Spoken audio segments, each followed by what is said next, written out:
สวัสดีจ้าปลาลุงกินหมกมี่พี่น้องสมวยเอามาผักก็ไม่หน่อย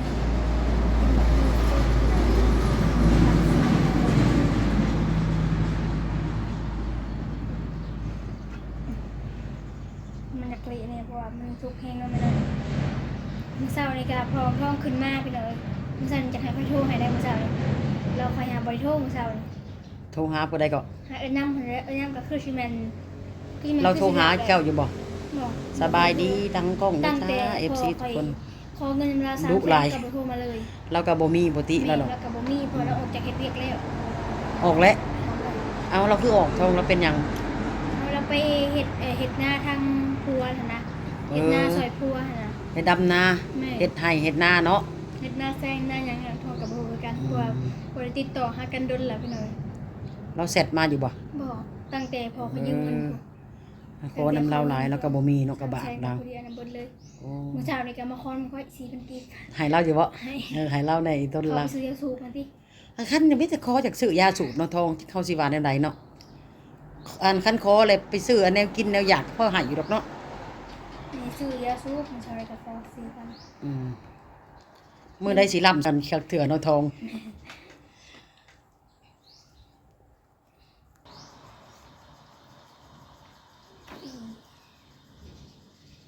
เละบ่บังมีฮะ มันก็บ่ได้ด้วยค่ะมันดึงยากหนักเหนียวนี่ มีสมวยมาฝากเนาะ ให้คิวมาก็ให้พี่น้องเอ้ย เงินเดือนพวกเจ้านั้นได้16 เหรียญบ่หักไป6 เหรียญนี่แหละเหลือ10 เหรียญน้อยๆเนาะเพิ่นบอกให้พวกเพิ่นถ่ายคลิปอยู่พี่น้องเพิ่นก็บ่มีคลิปถ่ายก็นางทองกะ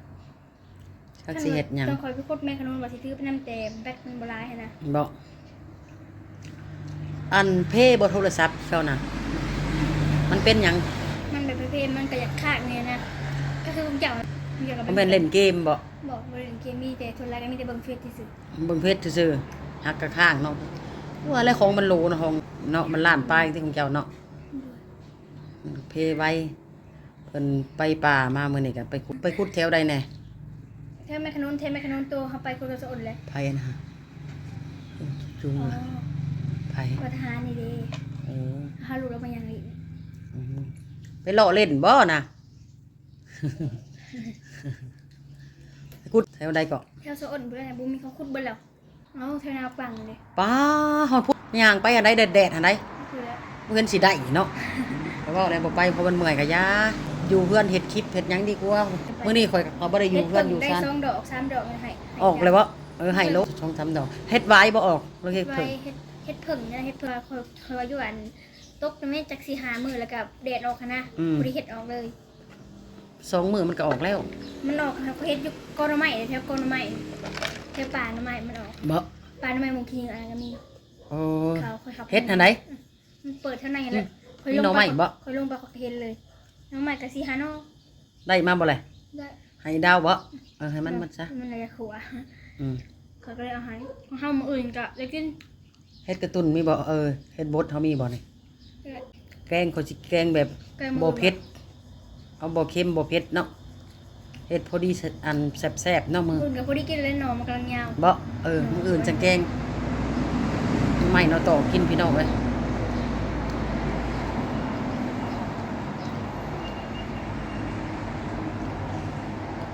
ค่ำมื้อตื่นตาอะไรนี่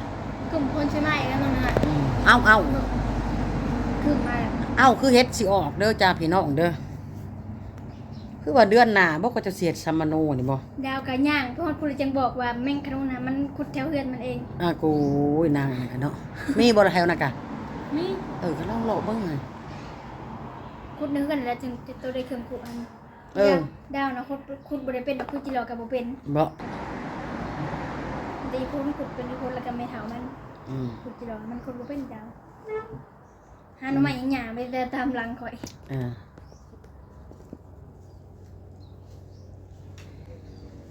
แกะไว้เลยก็ได้บ่แกะก็ได้มันหลายเนาะมันแกะบ่หมดดอกกินโลดอยากแล้วจังมาแกะกินดอกให้กินโลด เป็นแบบแบบ สมมุติเอามาให้เขาหวานอยู่เนาะมันก็ดีเนาะมันก็มันมีดีๆหวานๆนี่แหละคันเขาขายแพงเติบได้แผ่นละ20-30,000บ่ได้ 4 หาแล้วอัน พ่อฮ้อนแห้งเลยเอ้าเฮ็ดสิออกได้นี่เอาแบบนี้นี่เป็นจังไดท้องบ่คิดฮอดแม่อยู่บ่ เรื่องกินฮอดก็คิดฮอดที่ดอกหัก น้องหนูนาเด้คือสิใหญ่เนาะ แม่น เบิ่งอยู่บ่คลิป แหละบ่ YouTube มันเบิ่งบ่ได้ ฮะ YouTube มันเบิ่งบ่ได้ มันเป็นหยังเบิ่งบ่ได้อีกแล้วบัดนี้ YouTube เขาบ่ได้เบิ่งตั้งแต่โดนเลย มันเข้าบ่ได้บ่ มาข่าวบ่ได้ มันเป็นหยังโทรศัพท์เจ้าเนาะ จะแปลตัวยังก็ตัวยังก็ตัวเขาที่เขาเขาให้เมฆเบิ่งนะมันเขาบ่ได้เลยนะคะเดี๋ยวมันจะเป็นเลยนี่ไกล รถเมย์บ่ได้อึดเนาะรถเมย์เนาะร้านก็เมื่อแหละพี่น้องเอ้ย มันหลายรถเมฆอะตอนถึงเจ้าเว้ากันกับกายคันนึง ก็แม่นเลยเถียงกันก็จนหูดับตับใหม่ ก่อน อ๋อสนั่น จะจะหายเขา เอ้ยกระสมมันแล้วมันปากเป็นเนาะอยู่ดีบ่ว่าดีไปเว้านั่นว่ามันนั่นเว้านี่นั่นแหละมันก็บ่ได้เว้าอย่างมันหาเรื่องให้กูอีกได้เว้าบัดนี้ฮะมันว่ากูนี่เป็นคนหาเรื่องให้มึงมันว่ามันได้ยินบ่นะโอ้ยตายเลยพี่น้องเอ้ยทำคุณบูชาโทษกับเอ้ยกับน้องในเมื่อยบ่ได้พังหน้าพังหลังเฮาโลดเฮ็ดดีแท้ๆเนาะพาล้อเฮ็ดเอกสารก็สิแล้วลูกหลานก็สร้างเขาไผบ่เห็นก็เทวดาเห็นอยู่เฮ็ดความดีน่ะ มาแต่ เพจมันก็เชิญว่าถ้าเรื่องวันทาแม่เฮาบ่รับสายเฮาสิอยู่ฮอดอยู่จนมืดมือรถมันว่า อยู่ มันเหลือใจให้โทรศัพท์เคลียร์กันให้มันแล้วมันจังมื้อให้กระจ่างมันจังมื้อมันเว้า เรามาหับกันแล้วสิอยู่นี่เลย มันสิอยู่เชิญแม่มันหับสายมันสิเคลียร์เรื่องให้มันน่ะ ไม่หับกัน เอาคำนั้นอีต้นข่อยเนาะเอาอยู่ดีๆผัดว่าสิไปหับก่อนให้หมู่ด่าตู่มันก็บ่แม่น บ่ได้มาเงินเจ้าสำเนาะ มันบ่ได้มาซ้ำจักเอาคำเว้ามาทางใด เปลี่ยนเจ้าสิ่งคุณแล้ว ยาแล้วเขาหาเลยหมู่กับยาไม่ต้องไปหนบใส่เขาดอกขี้ข้านพี่น้องไว้เจ็บเส้นเจ็บเอ็นข่อยก็ได้น้ำเงยน้ำหนองบ่ถือกัน แล้วแต่เขาสิคิดเฮาดีแล้วก็ยาเนาะทองเฮาก็เฮ็ดดีที่สุดเลยบางเพจมันก็พูดสุดแล้วมันเนาะเฮาเฮ็ดนำเนาะลูกหลานเนาะบัดไปแหละอีแขกก็บอกเป็นแน่นะอีแขกก็ได้ปากมันก็ยาวแน่น้อยนึงแขกก็ได้เมื่อยนะมัน เพิ่นไผก็ว่าเบิด ฮะ ว่าคันว่าพื้นไผก็ว่าเบิดไอติมกับอันเดียวกันกับแม่ ฮะ ไอติมกับอันเดียวกันกับแม่ไปเรียนอยู่พุ่นอันเขาเอามันจะกัน ไอติมเรียนอยู่พุ่นเขาแก่จะว่าอยู่กับทาง ขึ้นเฮือนสูงลงเฮือนต่ำจักกี่สั่งมากเว้าพื้นเว้าแผนเนาะเว้าใส่กันมึงเว้ากูเว้ากับพิษกันคนเฮานะแซ่บอยู่เนาะท้องเนาะหวานอยู่เนาะ ห่อนดิมันเนี่ย อ๋อเนาะเพื่อจะอาบมันแรงก็อาบน้ำอีกในจังนอนจังเย็นสบายน้ำมันผมมารูปรถ ไปซะอันนี้ ใส่รถอะไรสิเป็นหยังไปสิใส่รถก็บ่ได้หายเราใส่รถใส่ให้มันผมมันจังนั่นนุ่มลื่นบ่ยึงขึ้นว่าสิซะ มีดาวอยากให้ผมยาวไวๆกะนะในแถวมันตัดไทย ใครก็ ยาว